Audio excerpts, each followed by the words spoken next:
Dear students of class 8, welcome to your Hindi online class. Students, how are you? I hope you all are fine and doing well.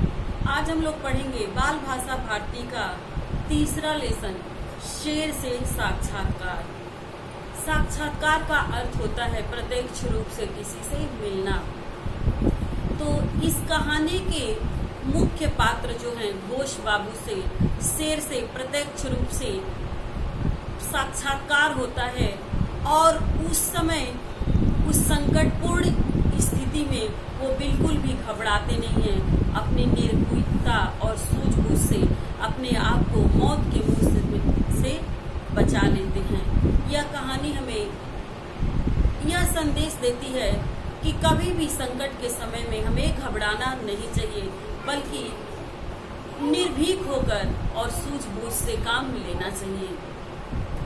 इसी संबंध में एक तुलसीदास का उक्ति है, धीरज धर्म मित्र और नारी आपतकाल परिघई जारी।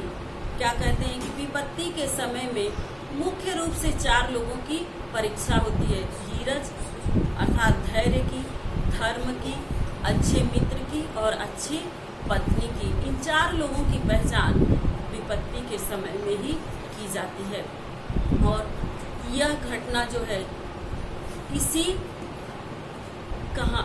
बात को की सत्यता प्रतीत करती है। यह घटना हमें यह सिद्ध करके बताती है कि किस प्रकार घोष बाबू जो है आदमखोर शेर के सामने होने पर सूझबूझ से अपने जीवन की रक्षा करते हैं। ओके, बुक के माध्यम से आप लोग भी इस पाठ को पढ़ेंगे, मेरे साथ में ही पढ़ेंगे। प्रस्तुत कहानी एक साहस कथा है। इस कहानी के माध्यम से शेर के सामने होने पर कहानी के मुख्य पात्र के साहस का सजीव चित्रण हुआ है। इस कहानी के मुख्य पात्र जो है घोष बाबू, उन्हीं के साहस का सजीव चित्रण हुआ है। ऐसे संकटपूर्ण क्षणों में व्यक्ति की निर्भीकता और सूझबूझ ही काम आती है। देखिए, घोष बाबू जो है उनका जो बंगला था वो एक बड़े से खेत के बीच में था और उस बंगले के चारों तरफ जंगल ही जंगल था, कोई वहां आता जाता नहीं था। घोष बाबू के साथ उनका नौकर राम सिंह रहता था और राम सिंह और घोष बाबू एक साथ सोया करते थे। एक दिन ऐसा होता है कि राम सिंह की माँ की तबीयत खराब हो जाती है और राम सिंह को अपनी माँ को देखने के लिए गांव जाना पड़ता है, लेकिन वह घोष बाबू को सचेत करता है कि मेरे नहीं रहने के बाद कृपया आप अकेले सोएं तो कमरे का दरवाजा बंद कर लें, कमरे का दरवाजा खुला न छोड़ें। फिर घोष बाबू क्या बोलते हैं अपने नौकर से, उसे यह आश्वासन देते हैं कि तुम मेरी चिंता थोड़ी भी मत करो, मेरी बंदूक की गोली जो है किसी भी जानवर की सामना करने के लिए काफी है, तुम निर्भीक होकर जाओ यहाँ से। और जाते जाते उससे क्या कहते हैं कि तुम मेरी बंदूक और गोली से भरी कारतूस अलमारी के दराज में रख दो। उनका नौकर जो है उनका बंदूक और गोली से भरा कारतूस उनकी अलमारी में रख देता है। घोष बाबू रात को सोते हैं, लेकिन रात को गर्मी इतनी अधिक थी कि गर्मी के कारण उन्हें नींद नहीं आती है और क्या होता है कि बाद में वो कमरे का दरवाजा खोल देते हैं। कमरे का दरवाजा जैसे ही खोलते हैं ठंडी ठंडी हवा उनके कमरे में आने लगती है और हवा जब ठंडी ठंडी महसूस करते हैं तो वो नींद के अधीन हो जाते हैं, उन्हें अच्छी नींद लग जाती है। अब वह कितना सोए थे यह तो नहीं कहा जा सकता कि उन्हें एक आहट सी आती है कि कुछ न कोई जीव उनके कमरे में आ पहुंचा है और वो डर से जाते हैं।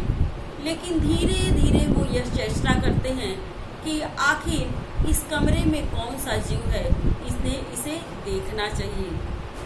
देखने के लिए अपनी आंखें धीरे धीरे खोलकर और अपना सिर जो है पीछे की तरफ घुमाते हैं और जैसे ही उस भीमकाय आदमखोर शेर को देखते हैं तो भयभीत हो जाते हैं, डर जाते हैं। क्या सोचते हैं कि अब मेरा जीना मुश्किल है, अब ये आदमखोर शेर जो है मुझे अपना शिकार बनाए बिना नहीं छोड़ेगा। और जब क्या है, उनका बंदूक भी ऐसी जगह पे था कि उस अलमारी और घोष बाबू के पलंग के बीच में जो शेर था वो डटा हुआ था। अब उनका हाथ कैसे अलमारी तक पहुंचता, इसलिए वो बंदूक भी अब उनके किसी काम का नहीं था, वो बंदूक भी उनकी रक्षा नहीं कर सकता था। शेर से बिल्कुल डर जाते हैं घोष बाबू और जिस अवस्था में सोए थे उसी अवस्था में पड़े रहते हैं, हिलते डुलते बिल्कुल नहीं है। पलंग का उनका जो पाटी था वो भी बहुत कोई पलंग की ऊंचाई ज्यादा नहीं थी, कोई भी उसके अंदर रेंग कर आया जा सकता था। अब घोष बाबू को समझ में नहीं आता है कि उन्हें क्या करना चाहिए। वो एकदम निस्तब्ध अवस्था में अपने पलंग पे पड़े रहते हैं। शेर भी सोचता है कि कैसे अपना शिकार इसको इन्हें बनाए या नहीं बनाए। कभी वो सोचता है कि शायद ये मेरे प्रति एक षड्यंत्र रचा गया हो, मुझे फंसाने के लिए ये षड्यंत्र रचा गया है। मसहरी युक्त पलंग जो है इसके अंदर कोई पुतला सुलाया गया हो जिसको मैं झपटने के लिए अंदर जाऊं और मुझे फंसा लिया जाए। धीरे धीरे घोष बाबू को यह एहसास हो जाता है कि इसी अवस्था में वो यदि पड़े रहे तो शायद वो इस शेर से बच सकते हैं, लेकिन उन्हें भी डर है कि कहीं अगर खांसी आ जाए तो मनुष्य क्या है, खांसी को कितना रोकेगा, छींक को कितना रोकेगा, या खुजली या सांस की छींक आ जाए तो मनुष्य उसको बहुत देर तक नहीं रोक सकता है। वो डरे रहते हैं। इस संदर्भ में रहीमदास का एक दोहा भी है, खैर खून खांसी खुशी बैर प्रीत मधुपान रहीमन दाबे ना दबे जानन सकल जहान। खैर मीन्स क्या होता है, समाचार, स्वास्थ्य की अगर कोई खैर से है, ठीक से है तो देखते ही समझ में आ जाता है। खून मतलब कत्ल, खैर खून। खांसी अगर आ जाए तो मनुष्य उसको दबा नहीं सकता है, 1-2 मिनट दबा लेगा लेकिन ज्यादा समय तक उसको दबाना मुश्किल है। बैर माने किसी से अगर दुश्मनी है तो भी वो दिख जाता है। प्रीत अर्थात प्रेम, और खैर खून बैर प्रीत मधुपान अर्थात शराबी जो है ज्यादा देर तक शराफत का नकाब नहीं पहन सकता है। अगर कोई शराबी है तो उसका भी लक्षण दिख ही जाता है। इस 7 चीज को दबाने से भी दबाया नहीं जा सकता है। तो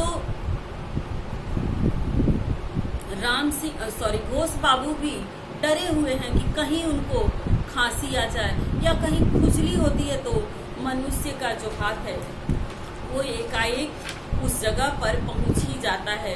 तो ऐसी अवस्था में वो क्या करेंगे, कब तक शेर से अपनी रक्षा कर पाएंगे।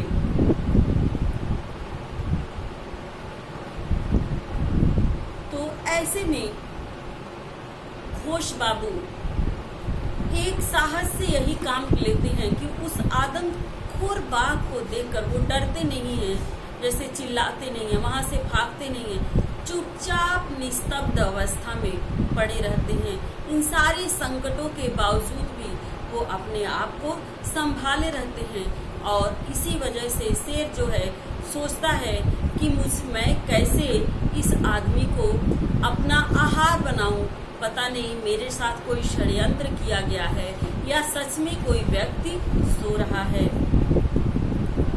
लेकिन क्या होता है, धीरे धीरे जब घोष बाबू यह देखते हैं कि शेर जो है प्रत्यक्ष रूप से उनके निकट ही है तो उनके ऊपर एक बिजली सी गिरती है। उन्हें डर बन जाता है कि शायद ही आज मेरी जिंदगी इस शेर से बच पाएगी, आज मुझे शेर अपना आहार बनाए बिना नहीं छोड़ेगा। घोष बाबू डर जाते हैं। शेर की विकरालता इतनी ज्यादा थी कि घोष बाबू बिल्कुल संज्ञाहीन हो जाते हैं। साक्षात यमराज शेर के रूप में बिना किसी नोटिस के उनके समीप ही विराजमान था। घोष बाबू को भान हुआ कि उनके जीवन का कुछ ही क्षण अवशेष है। उन्हें यह पूर्ण विश्वास हो गया था कि अब उन्हें बचना नहीं है। थोड़ी देर के लिए तो उनके शरीर में रक्त संचार रुक सा गया, लकवा सा मार गया, लगा जैसे पैरालिसिस हो गए। 2 मील तक उनकी आवाज को भी सुनने वाला कोई न था और 2 मील तक की दूरी तक अगर वो चिल्लाते भी तो उनकी आवाज सुनने वाला कोई नहीं था, कोई उनकी रक्षा करने नहीं आ सकता था। इसलिए चीखना तो व्यर्थ था, चिल्लाना व्यर्थ था। और बंदूक को उन्होंने कितना संभाल कर दराज वाली अलमारी में रखा था वक्त जरूरत के लिए, पर यमदूत ने पहले से ही प्रबंध कर रखा था। अलमारी तक हाथ कैसे पहुंचता? उनके तथा पलंग के बीच ही तो शेर डटा था। सब ठीक था, बस अपने जबड़े में पकड़ने भर की देरी थी। शेर ऐसी जगह पे था कि बस कुछ जब चाहता उन्हें अपने जबड़े में दबोच सकता था, पकड़ सकता था। पर शेर ने उन्हें अब तक छोड़ क्यों रखा था? वो भी सोचते हैं कि शेर मुझे अब तक क्यों छोड़ रखा है। जैसा कि मैंने पहले ही आपको बताया कि वो मसहरी युक्त पलंग को देखकर उसे लगता है कि उसे फंसाने का कोई षड्यंत्र किया गया है। उसे तो उन्हें सोते ही उठा लेना चाहिए था। इतनी देर क्यों हुई? यदि किसी प्रकार उसके आक्रमण करने का तरीका मालूम हो जाता, कह रहे हैं कि मुझे अगर किसी तरह यह पता चल जाता कि वो मुझ पर किस प्रकार आक्रमण करेगा तो शायद उसके उपयोग से घोष बाबू की जान बच सकती थी। घोष बाबू के पक्ष में एक विशेष बात यह थी कि यमराज के प्रथम दर्शन के प्रतिक्रिया के उपरांत उन्होंने होश हवास ठीक रखे, अपने होश हवास जो है संभाले रखे। होश हवास की ढाल पर ही वे शेर से निपट सकते थे, पर निहत्थे आदमी के शेर से मुकाबला करने के मानी हैं। भुनगे का हाथी से भिड़ना। क्या मसारी देखकर शेर सशंकित हो रहा था? शायद मसारी के भीतर निस्तब्ध व्यक्ति को पड़ा देखकर शेर ने मसारी युक्त पलंग को अपने फंसने के लिए जाल समझा हो। आदमी का आकार बनाकर जाल के भीतर कोई चीज रख दी गई हो और उस पर आक्रमण करते ही शेर किसी दांव या मृत्यु पास में न फंस जाए, इसी डर से वह प्रतीक्षा कर रहा था। क्योंकि मसाहरी के भीतर यदि कोई जीवित प्राणी होता तो कुछ हिलता डुलता। जरूर घोष बाबू ने भी समझ लिया कि उनके बचने का केवल एक ही उपाय है और वह यह है कि चुपचाप पड़ा रहे, टस से मस न हुआ जाए, ताकि शेर को यह शंका बनी रहे कि उसके पकड़ने और मारने के लिए धोखाधड़ी की गई है। घोष बाबू इसलिए गुमसुम एक ही करवट पे पड़े रहे। एक एक क्षण पहाड़ सा प्रतीत होने लगा। एक एक क्षण, एक एक पल जो है उनको एक पहाड़ सा प्रतीत होने लगा, इतना लंबा लगने लगा। साधारण व्यक्ति में अपनी इच्छा से मनुष्य एक आसन पर कई घंटों पड़ा रहे। कह रहा है कि साधारण स्थिति में मनुष्य जो है अपनी इच्छा से कई घंटों तक पड़ा रहे, कोई बात नहीं है, पर मन महसूस कर, मूर्तिवत होकर और सो भी मौत के निकट अचल पड़ा रहना, और वैसे भी मौत के सामने था और उसके निकट अचल मने एकदम स्थिर पड़ा रहना टेढ़ी खीर है। फिर मौत के डर से लोग भी कभी कभी विकट साहस दिखाते हैं। फिर छींक, खांसी और खुजलाहट भी बड़ी बलाएं हैं। ये सब भी एक बड़ी बलाएं हैं। खुजलाने को अंगुलियां बरबस चली ही जाती हैं, चाहे कोई कितनी भयावह स्थिति में क्यों ना हो। खांसी और छींक से निपटना तो और कठिन है। गले में सुरसुराहट होती है।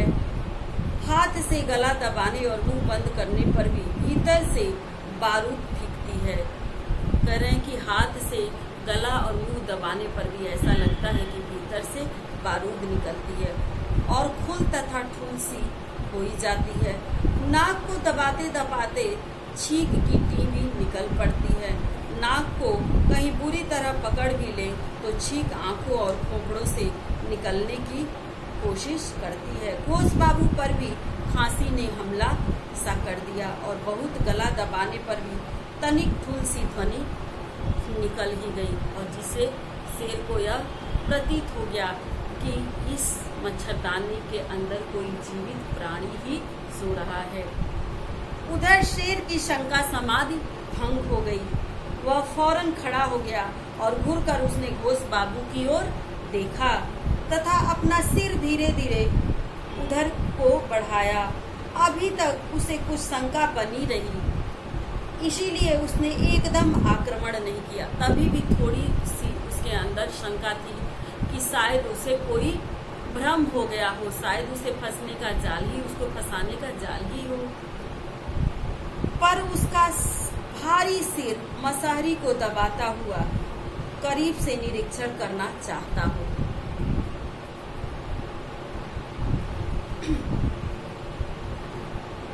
उसका जो भारी सिर था मसहरी को दबाता हुआ आगे की ओर बढ़ता गया, ऐसा जैसे मानो कि घोष बाबू को वो और नजदीक से उनको देखना चाहता हो, उनका निरीक्षण करना चाहता हो। घोष बाबू ने शेर की भयंकर सांस महसूस की, पर टस से मस न होने का उनका साहस न हुआ। लेकिन वो जैसे थे उसी अवस्था में पड़े रहे, वहां से टस से मस नहीं हुए। इतने ही में मसहरी की रस्सी चट से टूट गई और इस तरह जब शेर के सिर से उस मसहरी पर दबाव पड़ा तो उस मसहरी की रस्सी जो है चट से टूट पड़ी और मसहरी झट से घोष बाबू के ऊपर आ गिरी। बीजुका हट गया, जो संदेह था वो पूरी तरह से हट गया। शेर कुछ चौकन्ना हुआ और उसी क्षण विद्युत गति से घोष बाबू मसहरी से सरक कर उसी क्षण दीवार के सहारे फर्श पर जा बैठे और दीवार के सहारे फर्श पर जाकर बैठ गए। मसहरी गिरते ही 1-2 सेकंड के बाद ही शेर भयंकर गुर्राहट गर्जना के साथ पलंग पर कूद पड़ा, यह समझकर कि उसकी खुराक वहीं पड़ी होगी। वह यह समझा कि उसी पलंग पर उसका आहार, उसका खुराक जो है पड़ा होगा। शेर को संदेह तो रहा नहीं, पलंग पर वह फट ही तो पड़ा। उसको अब यह संदेह नहीं रहा कि घोष बाबू जो है उस पलंग पे नहीं रहे होंगे, इसलिए वो पलंग पर तेज गर्जना के साथ फट पड़ा। मानो वही उसकी रखी रखाई खुराक निकल गया हो। लगा जैसे कि उसकी कोई रखी रखाई खुराक जो है निकल गया हो। क्रोध की मूर्ति शेर ने कुछ देर तक पलंग को नोचा खोचा और फिर अलमारी के करीब कूद पड़ा। उसकी पूंछ इधर उधर तड़प रही थी, गुस्से में उसकी पूंछ जो है हिल रही थी, इधर उधर तड़प रही थी और क्रोध से भिन्नाते हुए वह अपने शिकार को इधर उधर देख रहा था और क्रोध से एकदम भिन्नाते हुए चारों तरफ अपने शिकार को ढूंढ रहा था। जरा देर में ही उसने अपने शिकार को पलंग के नीचे दीवार की ओर गठरी सा बना देख लिया। एक भयानक दहाड़ के साथ उसने अपना सिर पलंग के नीचे घुसाया और बहुत तेज गर्जना के साथ अपना सिर जो है पलंग के नीचे घुसाया कि इसलिए घोष बाबू को अपना आहार बनाने के लिए, पर वह पलंग की पाटी से टकराया। क्रुद्ध शेर ने अपने सिर की ठोकर मारी। सिर के एक धक्के और फिर दूसरे तथा तीसरे धक्के से पलंग तो पूरी तरह हिला, पर उसका सिर भीतर न जा सका। लेकिन पलंग की ऊंचाई ज्यादा नहीं थी, इसलिए उसका सिर जो है पलंग के भीतर नहीं जा सका। तब शेर ने भीतर घुसने की और भी जोर से आक्रमण किया और उसका सिर पलंग के नीचे आ ही गया और फिर इतनी कोशिश के बाद उसका सिर जो है पलंग के नीचे आ गया। उसके माथे की खाल छिल गई और खून तेजी से बह रहा था। उस शेर के माथे की खाल जो है वो छिल गई थी और खून बहुत तेजी से बह रहा था। पलंग की पाटी के किनारे से शेर ने शेर के जो पलंग की पाटी थी उसका किनारा जो है बहुत तेज था। उस तेज किनारे से शेर के सिर का जो चोट था उस पर और आघात पहुंच रहा था। उसने पलंग के नीचे घुसने के लिए फिर जोर लगाया, पर संकीर्ण पलंग और अलमारी के बीच उसका भारी शरीर कमान सा बन गया। भीतर घुसने के लिए शरीर को उधर बढ़ाने के लिए पीछे गुंजाइश ही न थी। शिकार और शिकारी आमने सामने पड़े थे। घोष बाबू ने अपने शरीर को सिकुड़कर दीवार से लगा रखा था, मानो उसे फोड़कर उसमें घुसना चाहते हो। घोष बाबू अपने शरीर को इस तरह सिकुड़कर दीवार से लगा रखे थे जैसे लग रहा था दीवार को फोड़कर उसी में घुसना चाहते हो। शेर की खूनी और मशाल सी जलती आंखों, दांतों और आकृति ने मोहिनी सी फेर दी थी। उन्हें नशा सा होने लगा। घोष बाबू चूहे की भांति शेर के शिकंजे से बचने का उपाय कर रहे थे। कुछ मिनट तक दोनों उसी आसन पर डटे रहे। उसी अवस्था में दोनों लोग डटे रहे। वे मिनट युग के समान बीते। एक युग के समान वो एक एक मिनट जो है बीत रहा था। घोष बाबू रैरो नरक की यातनाएं भोग रहे थे। तेज और रुकी हुई गुर्राहट शेर के भयानक जबड़ों से आ रही थी। वह गुर्राहट केवल क्रोध की ही न थी वरन पीड़ा की भी थी। जो उसको चोट लगी थी उससे उसको पीड़ा हो रही थी, उसकी भी वो गुर्राहट थी।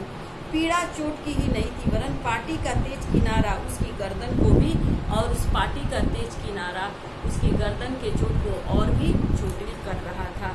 जब गर्दन की पीड़ा उसके क्रोध से बढ़ गई तब शेर ने सोचा, लानत है इस प्रकार के शिकार से। तब उसने सोचा कि लानत है इस प्रकार के शिकार से।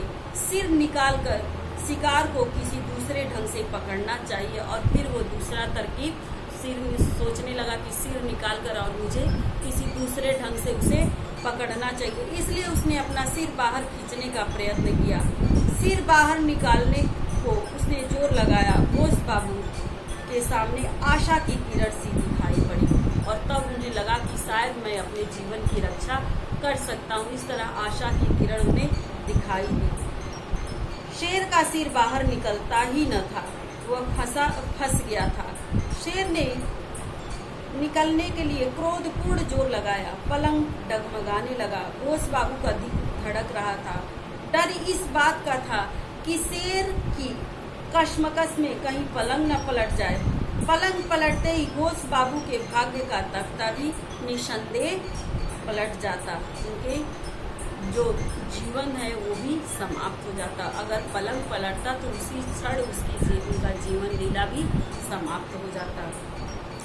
इसलिए घोष बाबू ने अपनी जो उनके ओर की पाटी थी वो जोर से पकड़ ली ताकि पलंग का बोझ कुछ और बढ़ जाए।